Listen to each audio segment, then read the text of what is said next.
Ladies and gentlemen, welcome to the CSGO Clutch Podcast, sponsored by Prize Picks. My name is Adam Cohn, I am your host. It is a solo pod edition here in the podcast today. Dan has the night off, will be rejoining us for the next main slate. Let's power through this slate, ladies and gentlemen. We are here, IEM Cologne group stage. Let's review the previous slate's winning lineup. Congrats to DFS Sheets for taking the $5,000 solo takedown of first place. I hope everyone listened to the podcast yesterday. I said Renegades were the best leverage on the slate. Turns out they definitely were. Renegade three-man stack was in the winning lineup. Captain Alistar, Inns, and Sicko with 2 EG of Obo and Mihu, 1 Sprout of Slacks. I really like this lineup construction because it leveraged the extremely low ownership on Renegades. We've seen Renegades play really good. They didn't do well against Team Vitality. Okay, they've got their sea legs under them now, back in land, and they had an upset against OG. Key players on this slate were Inns and Slacks. I really like this lineup construction in 3-2-1. More unique for a 4-game slate, but totally viable. And we compare it to the number 2. We had Captain Inns with Blamef, Alistar, Malta, Mihu, and Slacks. So again, 3 Renegade, but just needed a little bit more out of one of the other players. So again, congrats to DFS Sheets for the solo takedown of $5,000. The CSGO Clutch Podcast is sponsored by Prize Picks. Head over to prizepicks.com or download the Prize Picks app. Use the promo code CLUTCH. Again, promo code CLUTCH. New depositors get a 100% deposit bonus up to $100. It is an amazing promo.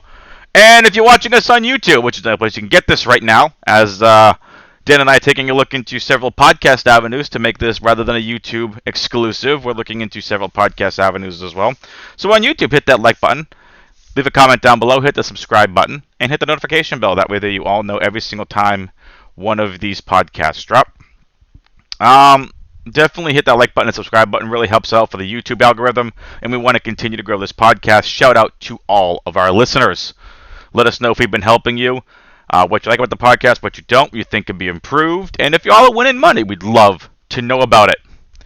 Leave a comment down below or reach out to us on Twitter, at CSGO Clutch Pod, at AdamWX21 or at Wandelch, WANDELCH. Whew! Alright, enough of the plugs, ladies and gentlemen. Let's get into this 4-game slate. First things first, we're going to quickly preview IEM Cologne and just go over some very quick news. There's not a lot of news. Case has benched their CSGO squad. Alternate Attacks has released their team. The biggest news for IEM Cologne is this.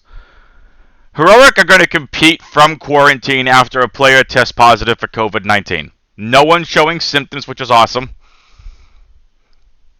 But they're going to be competing from the hotel rooms. So everyone head over to hltv.org for the full news story, but it's definitely something interesting that I think is going to have either a positive or negative effect on Heroic, but we will definitely see, because I think that's something that's going to be interesting to see play out. In the meantime, there's really nothing else that's major except for Fnatic benching Golden as they enter rebuilding phase. It's the title of this article. Definitely go check that out as well. I don't think there's anything else too major. Glaive had an interesting comment. The title of this is Glaive. He says, quote, "Without an Opera, I don't see us taking the #1 spot for quite some time," end quote. I think that's really interesting. And yeah, we have Reitz leaving Ego. LNZ has a little bit of thing he's been waiting for. Check out all the articles over on hltv.org. Right now, let's head into the group stages. So on tap for Thursday are 6 best-of-3 games. Remember, all best-of-3 now until we get to the grand final of the IEM Cologne playoffs, which is going to be a best-of-5. Gambit versus Mel Sports and Team Liquid versus Ninjas in Pajamas are not on the Draftkings main slate for reasons I don't quite understand. They have 7:30 a.m. Eastern Time not tip-offs, but playtimes. Kind of frustrated we don't have any Gambit Mel Sports to sweat on this slate. That's going to be a banger of a game. Team Liquid versus Snip, also going to be a banger of a game. Let's get into our 4-game slate, though. So the 4 teams that are not competing on Thursday are the games of Astralis versus FaZe and Heroic versus Team Spirit. Definitely something I think we need to take a look at coming for Friday's slate. Friday's slate it should be another 4-gamer, but we will see. Let's take a look into this. 4-game slate. Here we go. First game on the docket is G2 versus Complexity. Let's head over here to flex pricing. Nico comes in at $9,600, the second highest priced player on the slate. Simple being the highest priced player, and Zywu the third highest priced player. We'll get into Na'Vi at the end of the podcast and how I think Renegades are once again going to be leveraged on this slate. Alright, so let's get into it. Nico versus Complexity and Hunter versus Complexity. Nico 9,600, Hunter 8,800. They're a great two-man stack if you can make it fit. And I'm taking a look at pricing for the first time, so you're going to get my raw thoughts and opinions on how pricing is on this slate. I'm going to tell you right now, Poison is ridiculously underpriced at $5,800. Amanek is not a better oppa than Poison. And while they do have some great players, for sure, they have amazing players.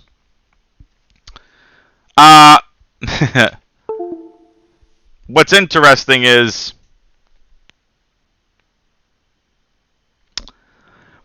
Poison showed up, right? He showed up. We saw him have a great game. But he's so volatile. So versus LDLC and Vici, we expected him to have good games. Right, so the best of one versus Vici, 18, 2, and 17 with a 4K, 20 DK points. It's great. Versus LDLC with 39, 18, and 33. Those assists really help. He also had a 4K for 75 DK points. I ended up captaining Poison on yesterday's slate, but I played 2 OG. I just couldn't get there in Renegades, and I had amazing high scores. Maybe I'll take a lesson from that and play him again on this slate. We'll play some Na'Vi again. We'll get there later. So I like what we're seeing from Poison on LAN. Going up against G2, I think this is going to be a 2-1 game in favor of G2, but I think Complexity make it competitive. If you want to play anyone on G2, everyone with the exception of Jax are in play. I really like the stack of Nico and Hunter if you can make it work. Amanek probably being my third favorite as the Opera now for G2. Nexa, the IGL for G2. $6,600. I like that price tag for him. It's a little bit expensive for him, but the way he's been playing, I will definitely take. I'll be playing him at that price tag. I'm fading Jax at $5,400. From the Complexity side, based on pricing, Poison's my favorite play from Complexity, followed by Config, BlameF, JKS, and Rush. I'm going to be fading Rush if at all possible. But again, $1,500 for Poison is just too cheap. Let's get some more leverage on Complexity stacks, and let's get Poison in those Complexity stacks or one-offs. Second game here on the slate is Virtus Pro versus Big. I don't know how you can bet against Big right now. Let's say the great segue. Let's take a look at the betting odds for these games. So G2 versus Complexity. G2 come in as a -175 favorite. Big come in as a -122 favorite, so it's almost a push because Virtus Pro are +101 underdog. We have Na'Vi versus Renegades. Na'Vi, the highest favorite on the entire day of Counter-Strike at a -868 favorite.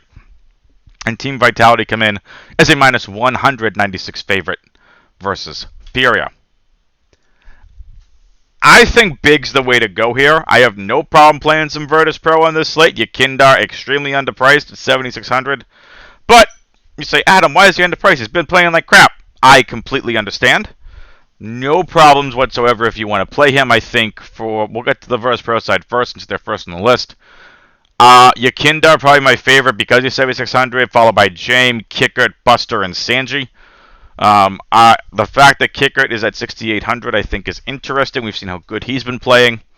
We saw Keto go absolutely nuts during the play-in stage. So on the big side of things, Tabson's probably my favorite at 7,000, followed by Keto second, Xantares third. Again, Xantares 9,000. I just don't know if I'm going to have the money to get to him.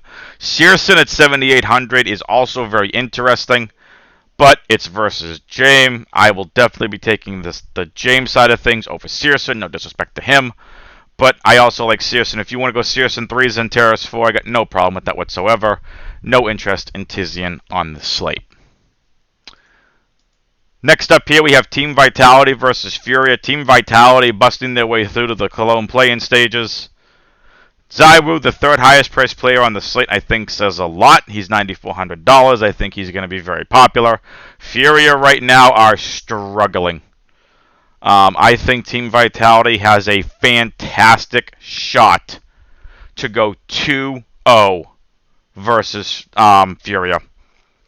I'm going to go right back to the well on Masuda at $8,200. I think he makes for a very unique captain on this slate. We saw him go absolutely nuts. So let's take a look at what he did versus Renegades. It was 22-1-8 with a 4K for 35 DK points. He went absolutely bonkers. With that being said, if we head back over here, we go to the Team Vitality side of things. Go to the match page. I go over here to Masuda. So I think we're missing one on Draftkings. Let's take a look at some more recent stats for him. So if we take a look at Masuda's stats over the last 3 months, okay, decent stats. If we take a look at his stats over the last month, it's night and day. The kid's 18 years old, still a ton of potential. We're seeing that. His stats over the last 3 months, let me just say this real quickly. He had a 1.09 kill-to-death ratio with a 74.4 ADR, a 0.7 KPR, 1.1 rating. Good, all things considered. Let's take a look at his last month stats. He's got a 1.46 kill-to-death ratio with an 83.3 ADR, a 0.77 KPR, and a 1.3 rating. The kid's been on fire. I understand it's 7 maps over the last month of play. I just don't care. He's been absolutely going nutty cuckoo. We absolutely are going to be playing him on this slate. We're going to play him in this tournament. He is definitely someone we want to play with. So if we take a look here, let's actually go back to events. Head back over to the event. We're going to go to... Actually, I'm going to take a look at the results and take a look at what Team Vitality did. Here we go. It's Team Vitality versus Team Spirit. Dexter went nutty cuckoo, plus 27. Okay, we're not playing them on the slate. Zaiwu was plus 16. Look, Masuda was plus 7. I don't think I got to say anything else, ladies and gentlemen.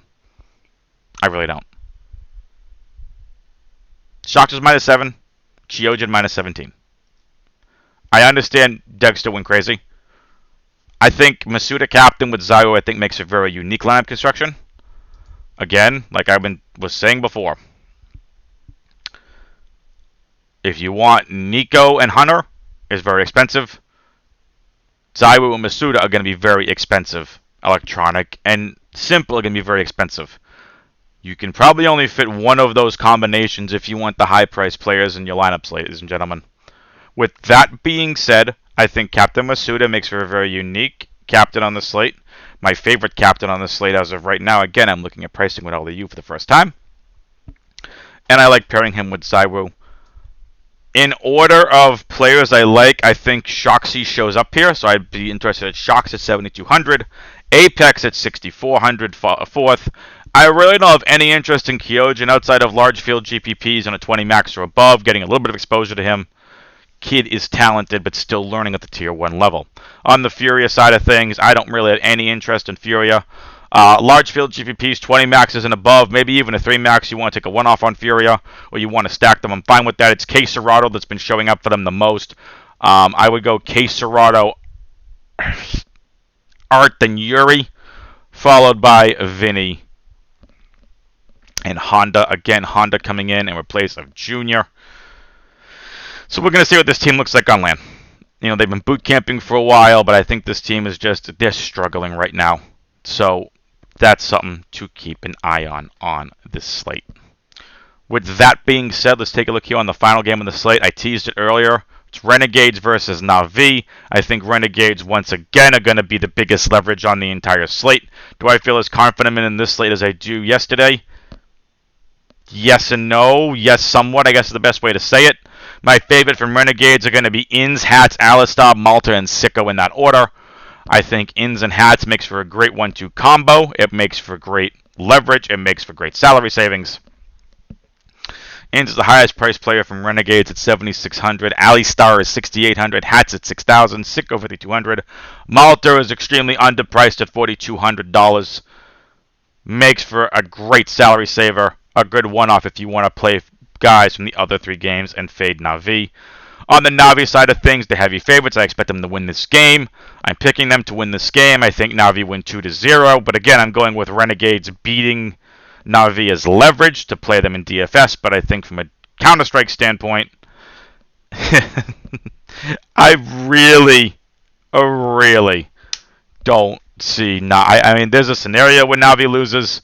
Simple, electronic, Bit, some of the best players on the entire slate. Bit's been playing out of his bleeping mind recently. We take a look at some of the last couple game logs. We just take a look at some of the Star Ladder events. We take a look at when they've beat fours. It was 41 and 29 for Bit for 60 K points versus Gambit. Okay, it's Gambit. That's understandable. 44-7 and 57 for 22 DK points versus Team Spirit. He was 57, 10, and 39 with two 1v2 clutches and a 4K for 72 DK points. And then again versus Gambit, 57, 10, and 54 for 50 DK points. And versus Team Spirit, 41, 14, and 43. He's getting a lot of assists. He had a 1v2 clutch in that game for 47 DK points. $700 is a huge ask. I think it is massively important that we take shots on him on the slate. I think Simple Bit makes for a fantastic two-man stack. I think Bit makes for a very nice one-off. Simple is overall the best play on the entire slate. He's versing, in my opinion, no disrespect to Team Renegades. They are the weakest team on this entire slate. With that being said, Electronic comes in as my third favorite. He's 9,200. Again, you have to pick plays and take your shots and take stands on all these expensive guys. So Simple 1, Bit 2, Electronic 3, Perfecto 4, Boomage, the IGL, is 5th. With that being said, let's get into the core value, GPP, and favorite team stack segment. Core play for me on this slate is going to be Masuda. I'm going right back to the well. I think he's been playing out of his mind. Furia look vulnerable right now. I really like Masuda as a captain on this slate. So I'm going to go with Masuda as a core play for me on this slate. Value, I kind of already talked about it. Malter at $4,200. He's the cheapest on the entire slate. Junior is not playing. The cheapest overall. I really like Malter on this slate, $4,200. He does not need to do much to get you there. Let him get 30, 40 DK points. I'll be more than happy with that if the teams crush. I think Vinny at 5,600 makes also for great value. And a value / GPP play for me is going to be Poison.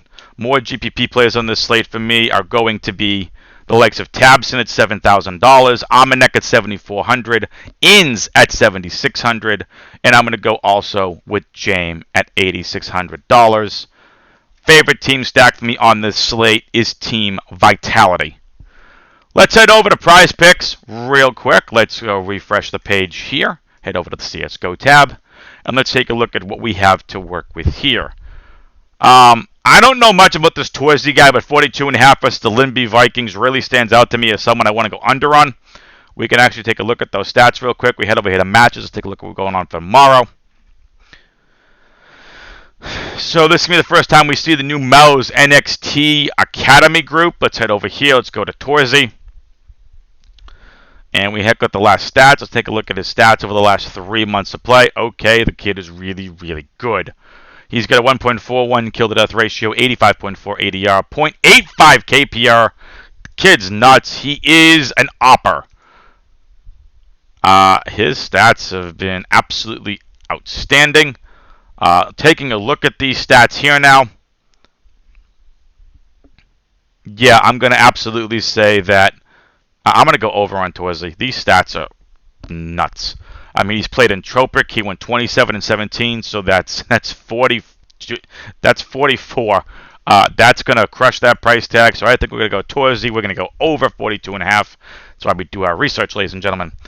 All right, so here's gonna be the game. Gambit versus Mousesports is gonna be an absolute banger of a game. However, with that being said, 40.5 for Axile versus Mousesports. Mousesports not a pushover. I'm gonna go under on Axile 40.5. There was a chance he could go over. If you have a feeling that Axile is just going to carry the day, go over on Axile. I'm going to go under here. I may end up going over on him or just fading completely. What were some other ones that stand out to me? Denny Slaw, so Skade versus Endpoint. I'll take the under on 40.5 for Dennis Slaw.